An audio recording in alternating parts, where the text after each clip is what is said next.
Right. I'm recording. The levels are all right. I'm recording from now on.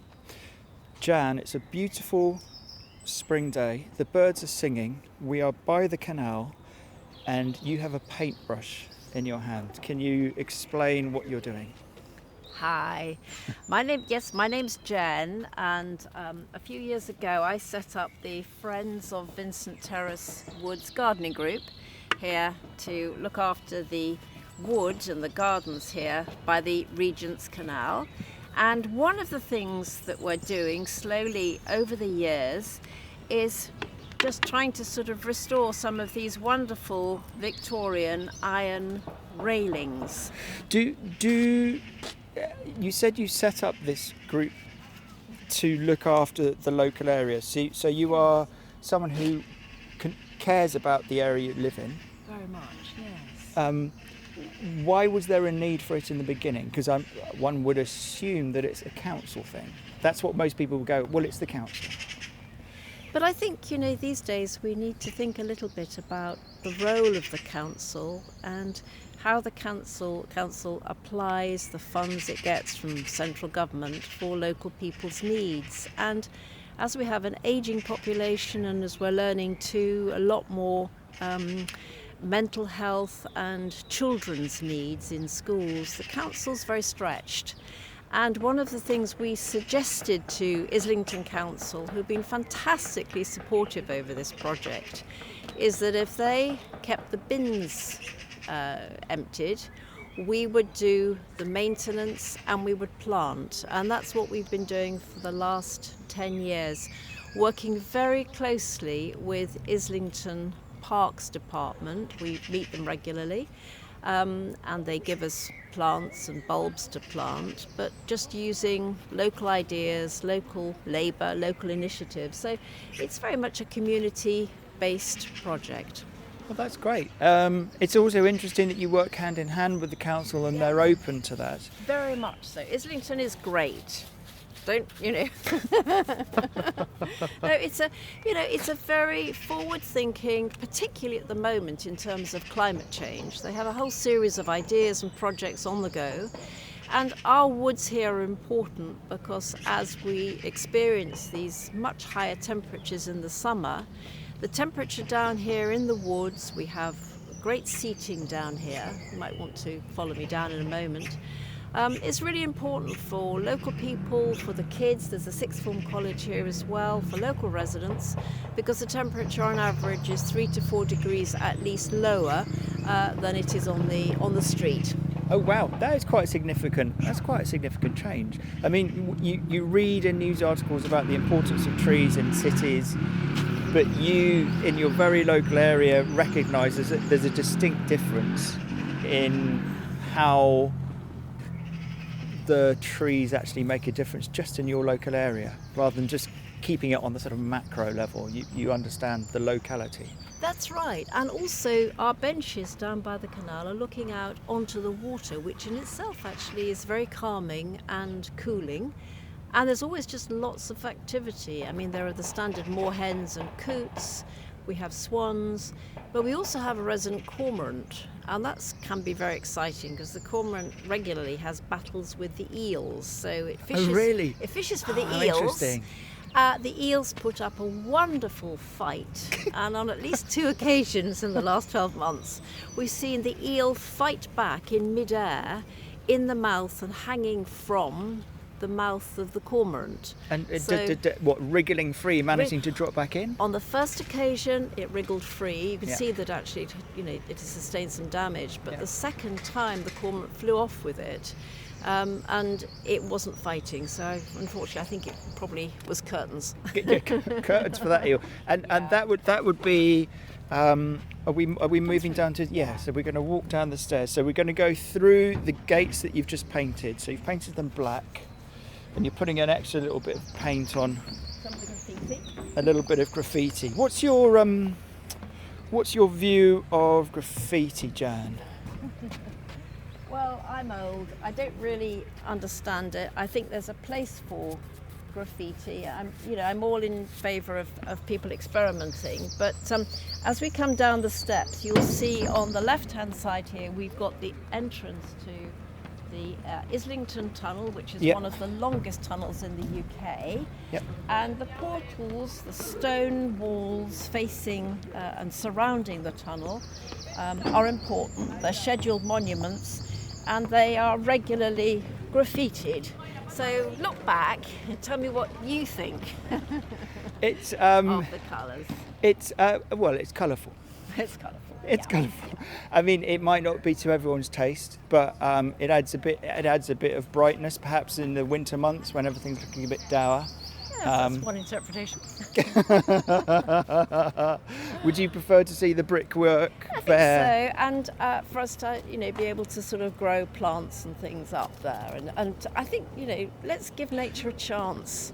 We interfere too much, and the projects that we're running here in Vincent Terrace Woods are very hands-off, and just to see actually what nature does when it's left to its own devices. So here we've got wild garlic coming through and violets. We have a few wood anemones, as well as the normal sort of bluebells and daffodils which we've planted. So this is not. So this is a kind of half-managed area of woodland. You're not creating a perfect manicured thing, as for instance you might see on a West London garden near the canal there, where people spend a lot of money for their own private gardens. This has got ivy. It's got a certain amount of natural overgrowth. Absolutely, and the idea here is that all of this is open, none of it is cut off, and so it's regularly walked through by dogs, kids, young people. It's quite steep in parts, but the idea is that our young people should be able to experience what it's like to be in a wood. And there aren't many experiences like this for youngsters in Islington. Yeah, I mean, this is unusual, first of all because it's by the canal, but also because it's 100-yard stretch which is not sort of bisected by a street. If you come down here, you're away from the hustle and you're away from the bustle. And it is a place where you can relax and not be disturbed. Yes, you've come at a very quiet time. We've got 8 benches here. But by lunchtime today, you'll find that all of the benches are full and there are people, students, sitting on the walls here, having lunch, having their a snack and talking with their friends, or just generally chilling out and enjoying the calm and the peace. And it's a really wonderful occasion. You can see coming through the bridge hole at the moment, it's one of our community boats called Long Tom. Right. And it's run by the Angel Community Project, just through the Angel Boat project, just through the canal here in the London Canal Museum. And it's taking local people and people with all sorts of different groups for trips on the canal, because Islington is one of the boroughs in the UK with the least amount of green space. And so, is it? I didn't realise. Yep. Okay, interesting. Yep. So it's really important that we use the waterways, and youngsters. You can see a whole series of there's a school. There's a school party on Long Tom. That's right. They're all looking out the windows. They look very excited. Oh, what a great day away from the classroom. Hi there. How are you doing? You all right? Yeah. See you Friday. See you Friday. Phil's do. Yeah. Take care. What happens on Friday? Well, Angel Boat, which is a wonderful 70-foot community narrowboat based here at City Road Lock in Islington, N1. Our skipper Phil, who's been with us for 8 years, retires on Friday, and we have a big party for him at the Canal Museum to say thank you very much for everything that you've done for the community over this time, and to welcome our new skipper Lindsay, who's going to be taking over from him. So lots of fun, and lots of local people will be going along to say goodbye to Phil. In the way that you talk, Jan, there's lots of we, there's lots of us, our, there's lots of sort of collective words. This is your whole approach to this area, and how you talk about it is all about doing it with other people. It's about joint endeavour. That must be very much part of what you understand a community to be. I think we're all part of something, that's much bigger than us. And this community has given a lot to us. Do you see where we're standing? Yeah. We arrived in Islington by boat in 1985. We didn't have anywhere to live, so we were living on it. We had an old leaky wooden narrowboat, and we moored up there on the railings. We didn't have any possessions. Tied up, jumped over the railings, and we moved into a little cottage just here in Sudeley Street, and that's how we started our lives in Islington. In 1985, and so it's always been boat-based. My husband is still mad about boats, but we've been here since 85, and it's just a fantastic community. We've made great friends. The council is incredibly supportive over certain projects and things. And the community it's a good, strong community here in Islington. I've never met anyone who arrived in London by boat before. What a great way to start.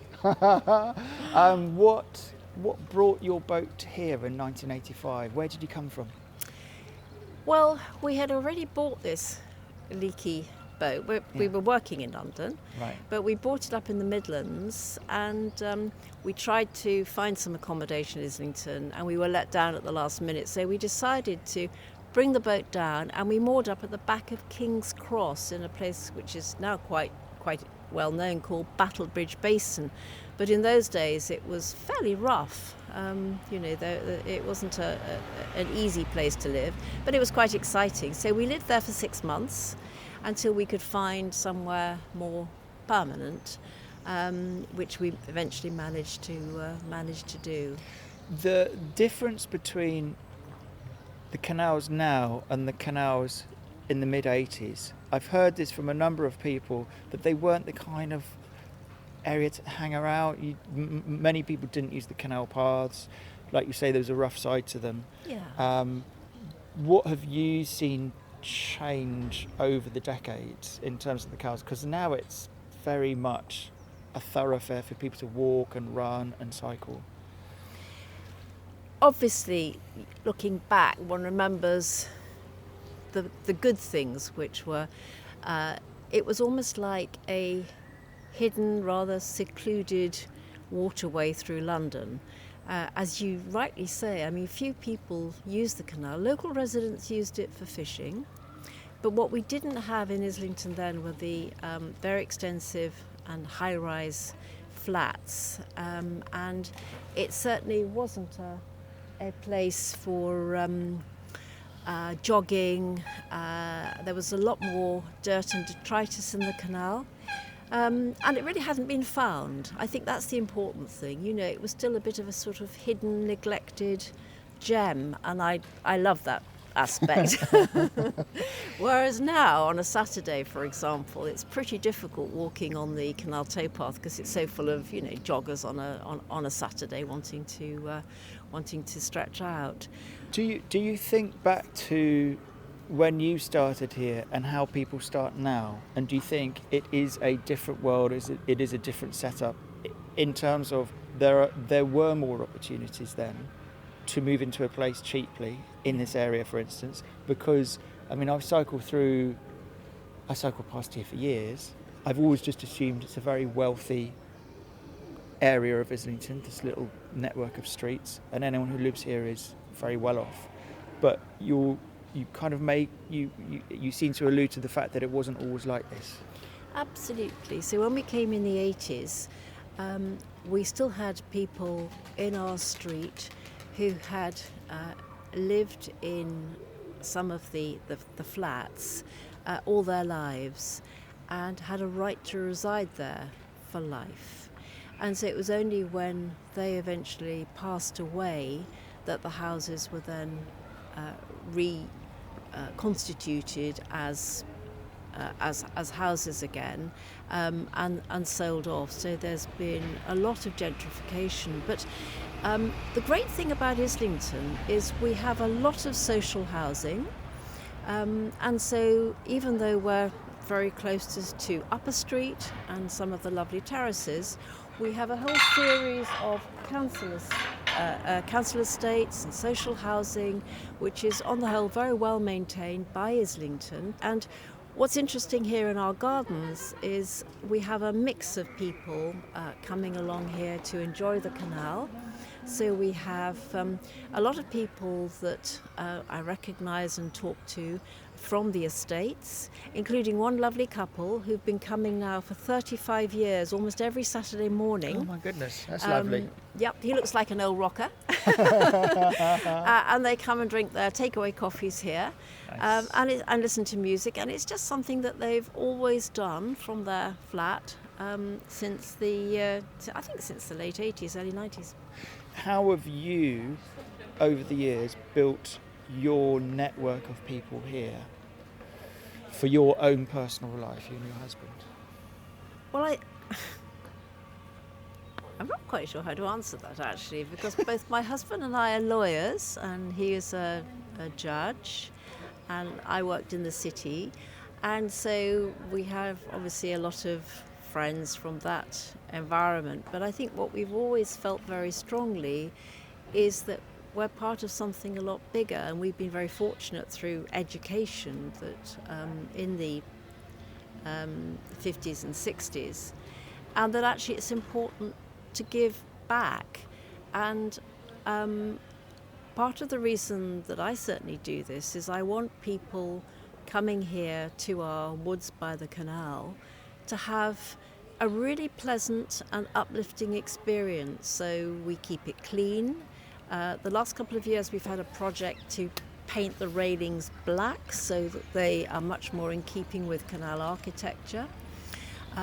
We do different plantings, but also that people feel safe.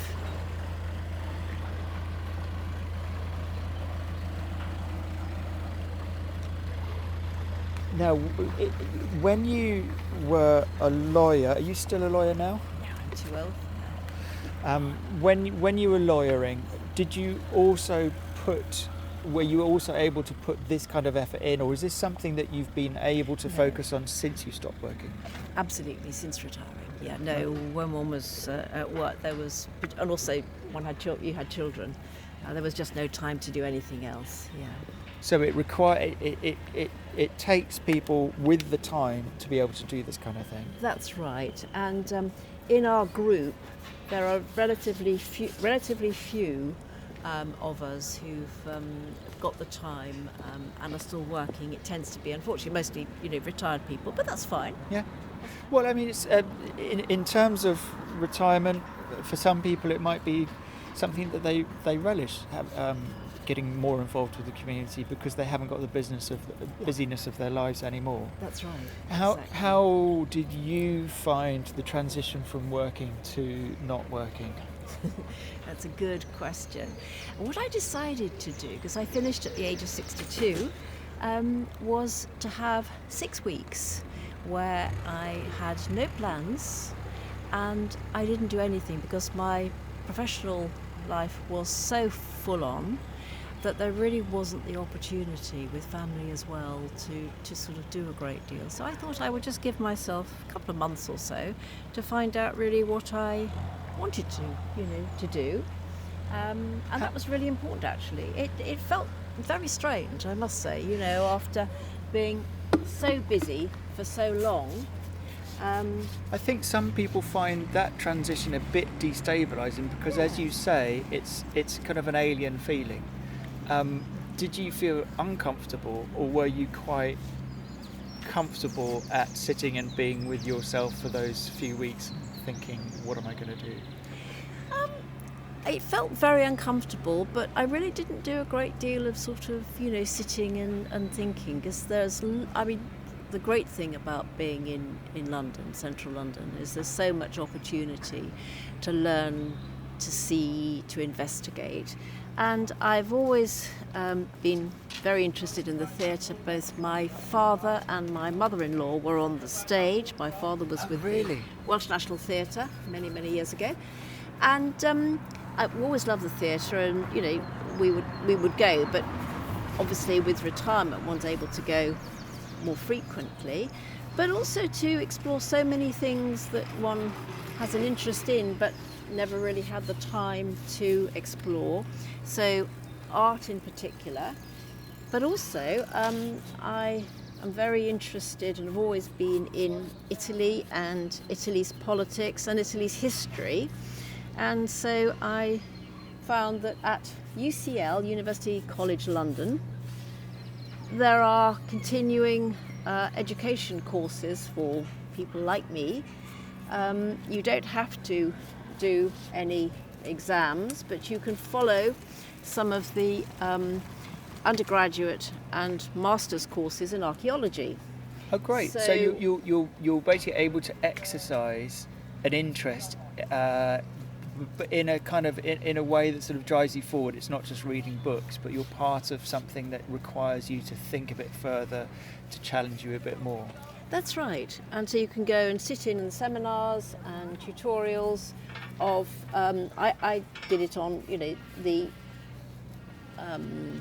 Bronze Age, sort of 1000 BC, 800 BC in the Mediterranean, and in particular an early tribe called the Etruscans, who were eventually defeated by the Romans in about 350 BC. So it's been wonderful, really, sort of just being able to follow one's interests and learn more about so many things. So the last few years have been very, very exciting indeed, actually, following all sorts of different themes and ideas, historical, political, social. So you got a bit of Welsh background, if your dad was in the Welsh National Theatre. You've got an interest in Italy. Those are two very different kind of places. First of all, the Welsh, having an actor dad, you weren't tempted by this stage yourself? Well, I did do some at school, but my father came to see the performances, and I remember there was a very negative response. Oh no! And so I think oh my goodness! I took from that that was not an avenue to go down. That's not very helpful of him. But I then used my interest in the theatre with some of our initial training in the office, and so I would get some of the trainees in our law firm to take on the roles of certain clients and then be interviewed by others, so that we could actually I invented workshops within a legal framework. Fantastic. Of course, because the law, there's a lot of performance in the law. Well, that's right. And then one's running meetings, and actually the art of running meetings does or can require a certain amount of sort of theatricality, and just making sure that people, at the end of the day, they also just enjoy coming to you for legal advice. Obviously, you need to deal with the nuts and bolts of it all, but at the end of the day, people need to have a positive experience.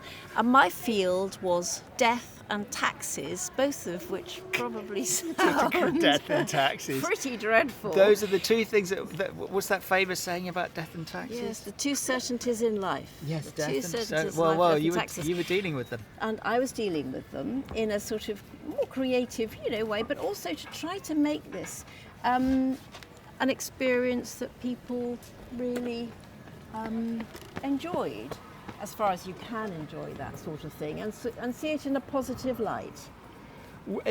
So, just going back to your dad's response to your school acting, I think modern parenting would be, that's fantastic, darling, go for it, follow your dreams would be maybe a modern way of reacting, but he was quite forthright, and he was like, you ain't got it. He was silent. Oh. He was completely silent. So there was Is he someone who is usually quite voluble? Yes, he was actually. So his silence, God. Silence was very powerful. Silence is very powerful. That's right. So I'm afraid I took from that, but it may also have been because he was not able, he eventually went into business, and he didn't stay forever with the Welsh National Theatre. So I think he was also quite pragmatic, realising that one had to be very talented in order to make a real career of the theatre. Some people, Jan, listening to this, might assume that if you were a lawyer, then you must have been born with a silver spoon to a certain extent in your mouth. Is that the case for you? No, I'm just an ordinary state school kid. I got into grammar school actually, but I was quite lucky because I was doing my law conversion course with a whole lot of Oxbridge graduates. I was just trying to find a small local firm and not getting anywhere for a training contract. And they said to me, no, that's not what you do. Here are the names of the main City of London law firms. This is where you want to try, and these are the people to contact. So I did, and I got a contract with one of the Magic Circle firms, one of the really big City of London law firms. And so I was just very lucky, indeed, to have had that. So it was opportunity. Chance and circumstance, it was human Completely. contact, it was people say try this person because this is much better than trying to knock on front doors. Absolutely. That's- These guys knew how the system worked, Yeah. and I didn't. Do you have a feeling, has that left you with a feeling about social mobility and how access should be given for all? Do you have any strong views about that, given your own circumstance? Yes, fairly strong views, and one of the things that we used to do in the law firm where I worked eventually was to ensure that we spread our net very wide, and we also took students from polytechnics, from very, very different walks of life. And as a result, the law firm, because it had that broader reach, I think was a better and a more successful law firm as a result. So I think it's really, really important that we encourage applications, not just in law, but generally from people with very different walks of life. Give people the opportunity. Do you think that in your life you have made your luck? I mean, how much has chance and circumstance played its role in your life, and how much have you been determined to make the life that you wanted to have? I think I was quite lucky because my father made the opportunities himself, and I had a lot of self-doubt, as I imagine most of us do as a young person. But my dad, with these applications, his wording was just give it a go. Give it a go. You can only fail. They can only say no.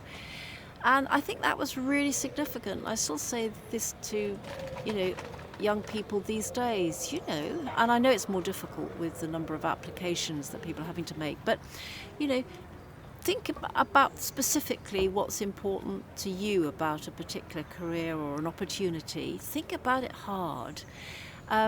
Make your application personal, and just give it a go, and go the extra mile, and you'll get there. That's very positive. That's very Yeah, but positive. you do. But people do. And very encouraging. That's the extraordinary thing, If you do make that extra effort, I'm a firm believer that you'll get what you want. You mentioned self-doubt when you were younger. Has self-doubt not been part of your adult life or your later years?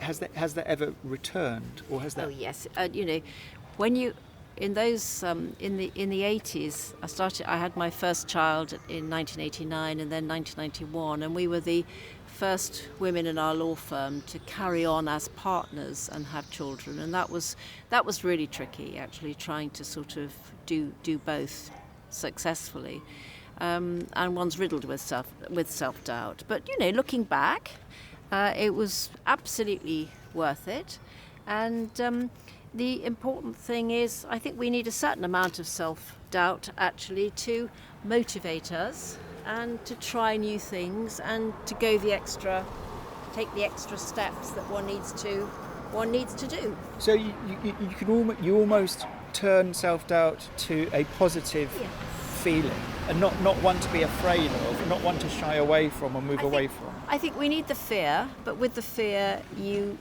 utilise that and you say, I'm just going to give it my best shot. But I think, and I'm sure you'll agree, it's the preparation for things that's really important. You can't just rock up. You need to have thought clearly about what it is that you really want, what you want to put over, but also think through what the interviewer or the person offering the job, if that's what it is, what they want. So I think the important thing is to think very carefully about what the other person may or may not be thinking or wanting out of a particular situation. Right. So it's not just a case of turning your self-doubt to a sort of a positive superpower, but it's more a case of using it in a strategic sense also. If I feel self-doubt about this, how do I get through it in a positive way? How do I harness it? Yeah. Yeah, I think so. Yeah. I mean, we have a friend living here who became a Court of Appeal judge, and she always talks about the sort of her strong feelings of imposter syndrome. She's for her personally? For her personally. That's she's a interesting. grammar school girl from Wales who's done phenomenally well, but still didn't quite feel that, it was really for her. Even though she got to the top of the profession. That's right.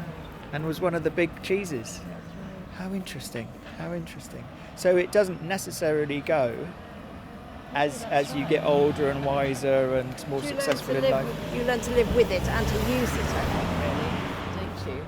And you see from your own success, things that work, so you know that it's worth it, and things at the end of the day.